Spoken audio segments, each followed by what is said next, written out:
work professionally and how to get patients. They are living here by end of this month 30th, and they are moving to Sherry. Many of them they are going to Goza for a training, another training for 1 month. And many of them are going to Sherry. And that Sherry is all about endurance. They are going there to learn how to, it's a leadership course. They are going there to learn how to do the job and how to be patient, and also how to control a crowd and other things. In this channel, will not only make you laugh, but will also bring you current and undiluted and unfiltered news as it is hot. Do you know that any news you do not find in this channel does not exist? And that news is not a news. Ogobi, say no more. Guys, let's get into this. Live from the Channels Television Global Headquarters here in Lagos, Nigeria, you're watching Newsroom Series. I'm Dominic Iriwu, and today our focus will be on the southeastern region. We begin with the IPOB leader Nnamdi Kanu appears before a new judge, Justice James Omotosho, at the Federal High Court in Abuja, facing charges of alleged treason. Moments after entering the court, Mr. Kanu's newly appointed lead counsel, senior advocate Kanu Agabi, addressed the court and offered a full and unreserved apology on behalf of his client. Mr. Agabi acknowledged Kanu's past verbal attacks on Justice Binta Nyako, the previous presiding judge, the prosecution, and even his own legal team, stating that these actions were unjustified and born out of anger. He pleaded for understanding, emphasizing that Mr. Nnamdi Kanu is, in his words, a good man. The prosecution, led by senior advocate Adeboyega Awomolo, accepted the apology, promising to expedite the trial. Justice Omotosho himself acknowledged the toll the decade-long case has taken on Nnamdi Kanu, noting his age and the uncertainty surrounding his future. The IPOB leader pleaded not guilty to all 7 counts of alleged treason, as Justice Omotosho granted accelerated hearing, scheduling the trial for April 29th, May 2nd, and 6th. The Abia State Governor, Dr. Alex Otti, has expressed his administration's commitment towards addressing Abia's energy challenges, exploring waste to energy and other recycling options to create valuable products. Speaking during the visit of Deputy Consul General of the Kingdom of the Netherlands in Nigeria, Mr. Peter Qualis, and his team to Mvosi Isiala Ngwa, South Local Government Area of Abia State, Dr. Alex Otti said his administration had signed a memorandum of understanding to support the Waste to Energy initiative.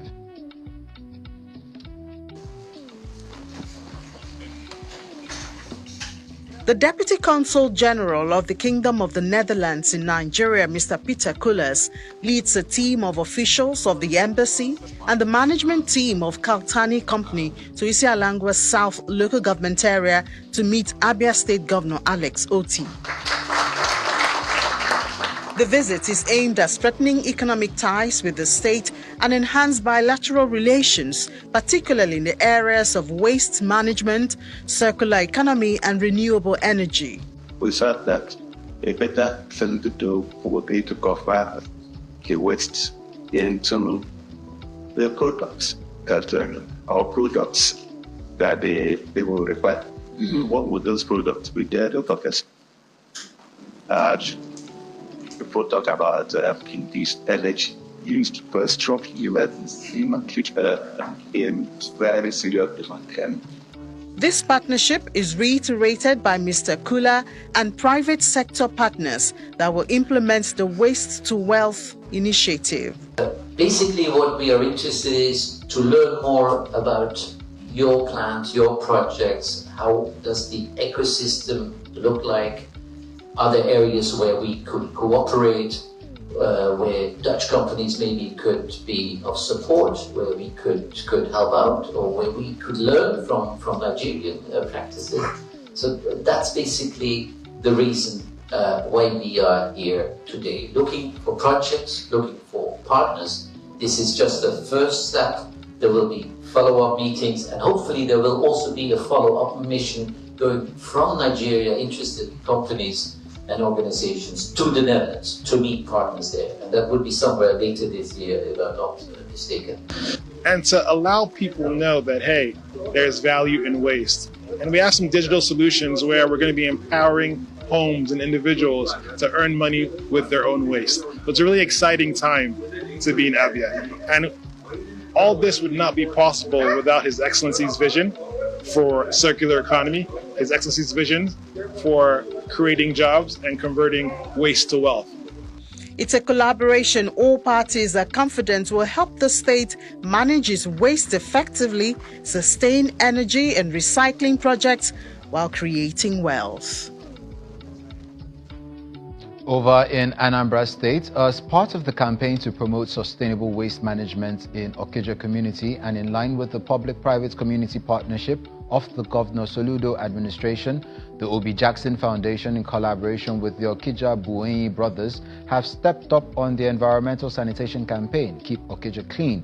In this regard, the founder of Obi Jackson Foundation, Mr. Ernest Azu Diallo OBGC, has an Anambra State Commissioner for Environment, Mr. Felix Odimegu, who represented the governor during the launch, says the gesture should be emulated by other well-meaning Anambra people.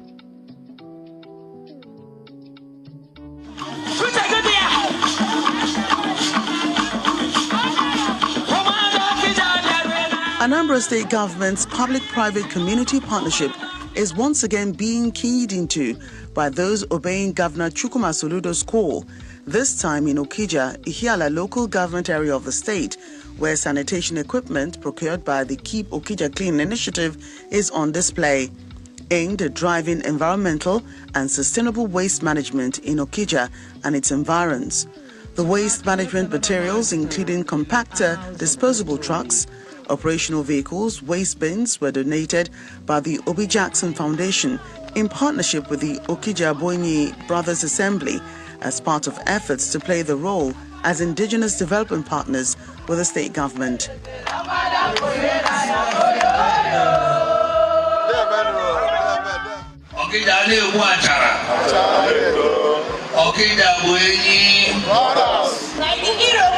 Okija stands for. You are a gift to this fatherland. Operation Keep Okija Clean. Wow, what a splendid idea.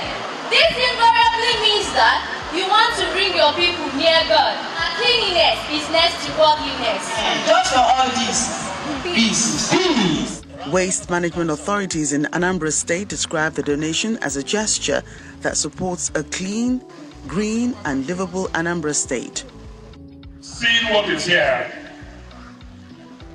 my job as ASWAMA MD is made easier. I just hope that all our illustrious sons will introduce our BPCP of the governor to do this type of thing in their respective areas. Anambra will then be the cleanest state in Nigeria. Because starting from here, we will make Anambra the cleanest state in Nigeria. What they have exploded today is worthy of emulation. It's commendable. And it's a way to say to the state government that we see what you're doing. We see what the governor is doing in transforming the entire state. We want to complement by making sure that where we live in Okija is also kept in. To complement what the governor of Anambra State is doing in the entire state. Creating an enabling environment where people can come to live, to work, to learn, to relax, and to enjoy. Making Anambra State a destination lounge and not a departure lounge. The donors note the importance of collective action in driving meaningful sanitary change. Jesus Christ,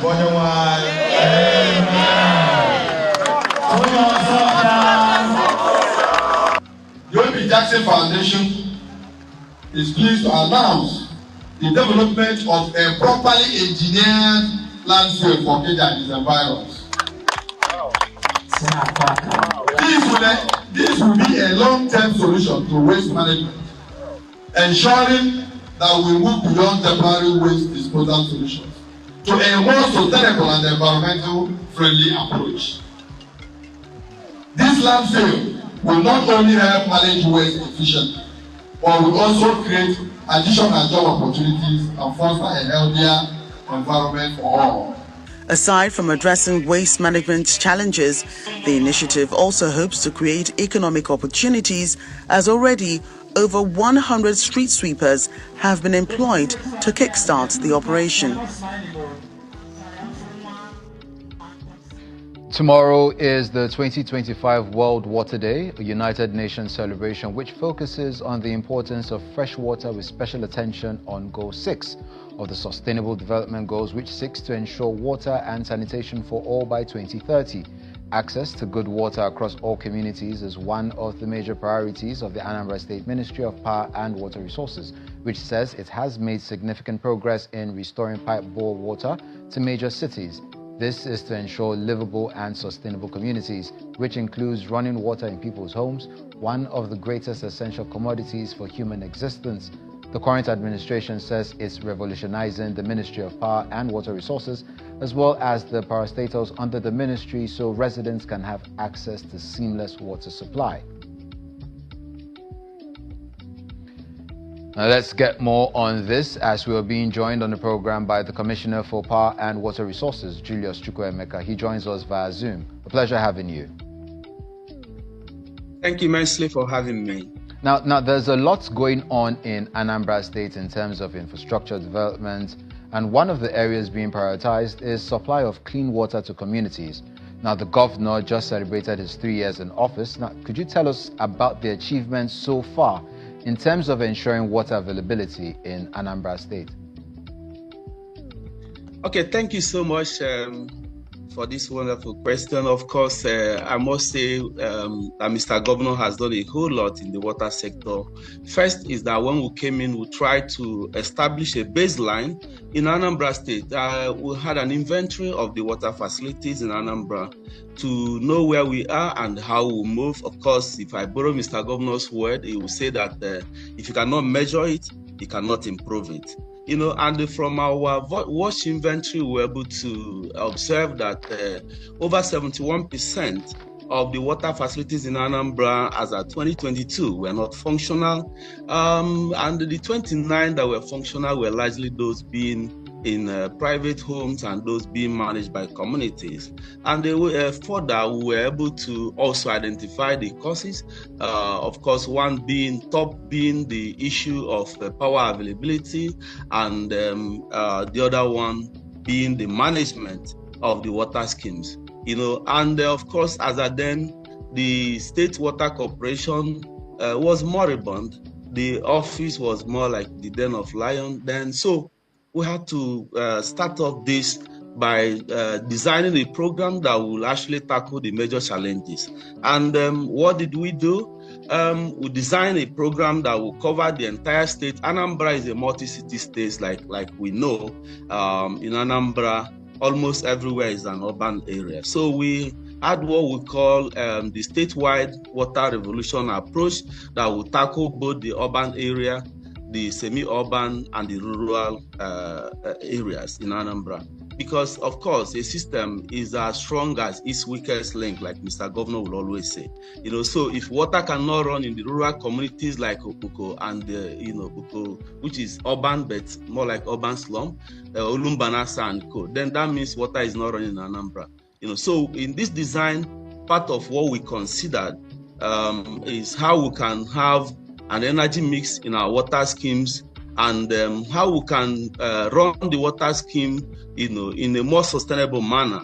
And in doing this, what we did is that as we speak, over 90% of our water schemes are running on solar energy as the preferred energy option. Of course, the energy mix we are running in Anambra, we have solar as the preferred option, in compliance with Mr. Governor's agenda for environment. Okay. And of course the global need for us to protect the biodiversity, to minimize the emission of greenhouse gases. And then we'll have the grid, and grid as an alternative, the preferred alternative, and of course diesel is the worst case scenario. So the idea is that before these three sources of power will fail, of course, this will be almost absolutely near impossible.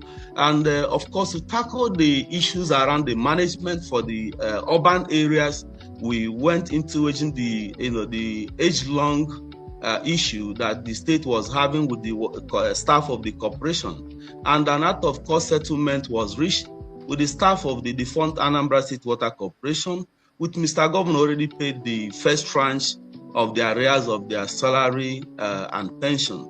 And with that, the Water Corporation office has been renovated and an MD appointed, and it is up and running as we speak. And in line with Mr. Governor's PPCP program, the Public-Private Community Partnership, of course, for the rural areas, we designed a program that will not only integrate the rural communities in the management, but will also inculcate them in the construction process, so that while you are constructing the water, the water schemes, they will be part of it. And upon completion, there will be proper handover to the communities, and we also keep our eyes on the communities to see how we can help them solve any problems that may, occur from time to time, if there is any, in those communities. Now, there's one issue. The theme of this year's World Water Day is glacier preservation. Tell us how the ongoing pipe bore water revolution in Anambra aligns with the global strategy of tackling global warming. Okay, so thank you immensely. Like I said earlier, we've made solar to be our preferred source of energy. The idea is that, of course, we know that the causes of glacier depletion is global warming. And the global warming is largely caused by the emission of greenhouse gases. Maybe say like CO2, which contributes about 71% of the greenhouse gases in the atmosphere, right? So we designed the water schemes in such a way that they will run on solar energy, which is a form of green energy. The idea is to protect the environment, to mitigate global warming, and in turn preserve our glacier. Thank you. Okay, thank you very much. We had the Commissioner for Power and Water Resources, Anambra State, Julius Chukwuemeka. Thank you for joining us on the program. Thank you immensely. You're watching Newsroom Series live on Channels Television. Still ahead, we'll bring you more stories from the southeastern region. Stay with us.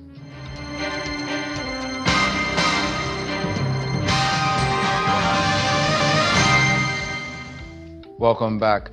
The Ebonyi State government has taken a proactive approach in repatriating no fewer than 800 indigents of the state displaced as a result of the demolition of Ilaje Otumara and Baba Ijara communities undertaken by the Lagos State government. In an exercise that lasted for days in different batches, the returnees, mostly women and children, arrived at Abakaliki, the Ebonyi State capital, successfully with hopes to start up life afresh. The sight of the people arriving with salvaged belongings and visible frustration underscores the trauma and hardship they've experienced, as many have nowhere to go from this arrival point. Some of the returnees narrated how their businesses, wares and properties were allegedly looted in the unexpected demolition exercise as they appealed to the government for assistance. The main problem now is that I think that before this, our governor will be preparing for us, because you know that we come with nothing. We come with nothing. We just come with our bag, our luggages. You cannot see food here. Only our clothes. We come with our clothes. So we are waiting. We are expecting him to do more. I know that he has saved us for bringing us from Lagos to Abakaliki, but can we eat ourselves? We can't eat our hands now. They did and they do. I know the house. Only my children and people help me collect my children. Come. I want my government to help me. No, as I go, they do open shop for me, my children, they eat for. I don't get anything as I come now. The Commissioner for Special Duties and the focal person, Ebonyi State Diaspora Office, Mr. Valentine Okike Uzo, who coordinated their repatriation, confirmed that about 800 of those affected are willing to return home following assurances of their welfare by the state government. We had up to 8 trucks and 8 luxury buses And we can estimate that at least a luxurious bus carries about 70 passengers on seats, plus other small chairs. So if you add it up, the bus can give you up to 90 people times 8 plus the truck. So we brought them in their numbers. So I can say tentatively that those who came will be in the neighborhood of 800, because some of them were still there. Like I said, some refused to come, some have rented houses. But those who came, maybe in the neighborhood of 800. Reports from officials indicate that some other hundreds of affected persons in the demolition incident may not have agreed to return to Ebonyi State for fear of the uncertainty of starting life over again in the village. The Director General and Chief Executive Officer of the National Automotive Design and Development Council has reassured Nigerians of the safety, efficiency and benefits of compressed natural gas as a viable alternative energy source for mobility. He made this known in Owerri, the Imo State capital, during the Compressed Natural Gas Empowerment and Awareness Summit 2025 themed Building a Youth-Based Nation Through Cleaner Energy.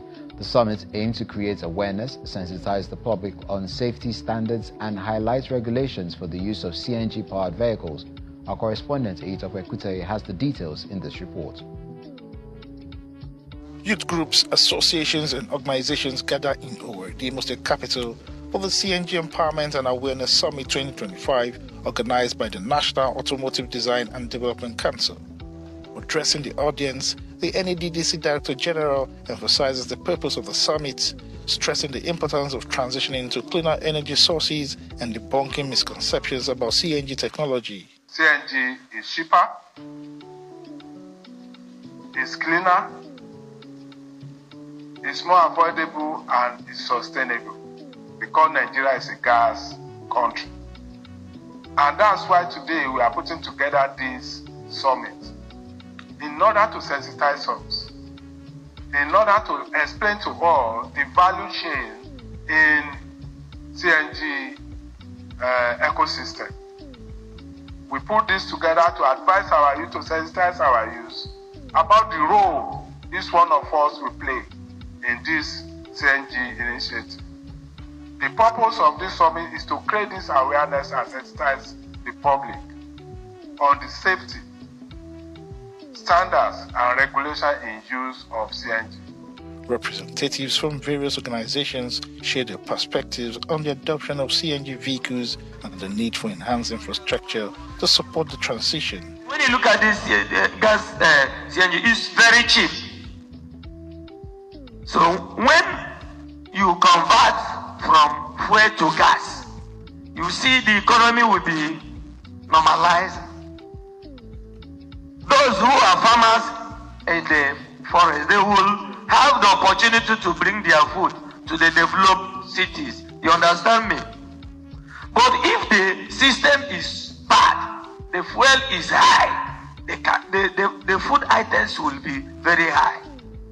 So I want to thank my president, my governor, who bring this initiative for us to convert to this gas that is cheaper. The initiative is described as a crucial step towards empowering youth with new skills, fostering economic growth, and promoting environmental sustainability. The president has brought this initiative to coaching what is happening in the auto industry and to help youth, embrace this very important initiative. The governor of Imo State was very pleased and insisted that this very important training and enlightenment program campaign on CNG would take place in Imo State, being the first state they are coming to in Southeast. And it's not going to end here. I know that the governor is also partnering with the NADDC and every relevant automobile body, both private sector, to see that very possibly in no distant time, it will take it up from here to the next stage, which is getting a lot of our young people who are interested in this license and getting them to have workshops where this conversion can be made. And the next thing is to see how we can immediately start the refilling stations for this CNG vehicles. Speaking to journalists after the summit, the NADDC CEO reassures Nigerians that CNG-powered vehicles are safe, cost-effective, and environmentally friendly alternative to petrol-powered cars. Training we are doing now in order to equip the people that will do the conversion with necessary skill and then be able to build their capacity and competency so that they will know what to do. Because number one, if you want to convert, you must know what to do in time of mechanical works you need to do, because you are going to drill parts of vehicle where you are going to put the cylinder. You are going to do some electrical works. And apart from that, you are going to do some digital work in terms of ECU, and then be able to do the calibration, which is going to be the final one. So we ensure that the workshop has the required number of competent staff or skill to carry out this. Immediately this is done, then we guarantee the safety of the vehicle. The NADDC has successfully trained 60 youths in Imo State and also plans to establish an automotive service hub in Owerri to further develop young talents. Ijitakwakute, Channels Television News. Staying in Imo State, the state governor, Senator Hope Uzodinma, has warmly received 29 young police officers from the state who are part of the regular Course 7 Cadet Assistant Superintendents of Police at the Nigerian Police Academy, Woodhill, Kano State. Speaking at the Government House in Owerri, Governor Uzodinma commends the cadets for their dedication and perseverance during their 4 years of intensive training at the academy. He urges them to remain professional, ethical, and committed to contributing their quota to the nation's growth and security. Representing the governor, the Chief Personal Security Officer, Shabak Boyako, expresses pride in the achievements of the cadets, highlighting their role as ambassadors of Imo State in the Nigerian police force. He assures them of the government's continued support in their professional journey and encourages them to uphold the core values of integrity, discipline, and service as they approach the final phase of their training.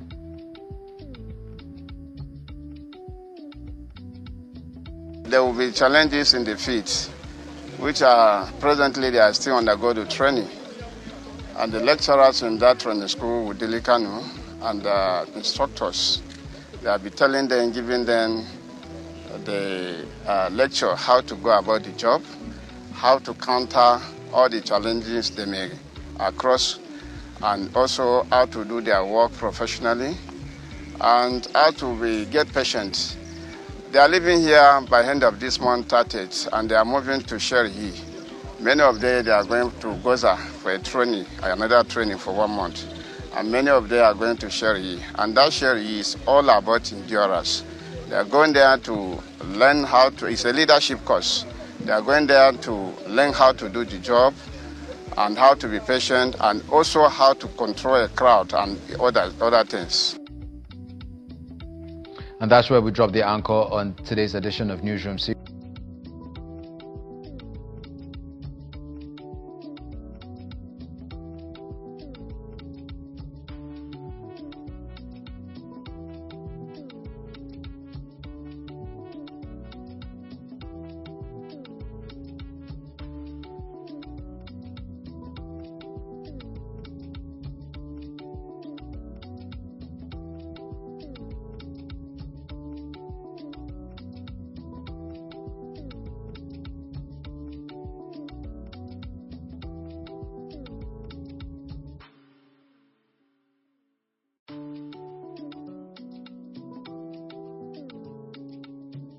Thank you for having stayed to the end of this very video.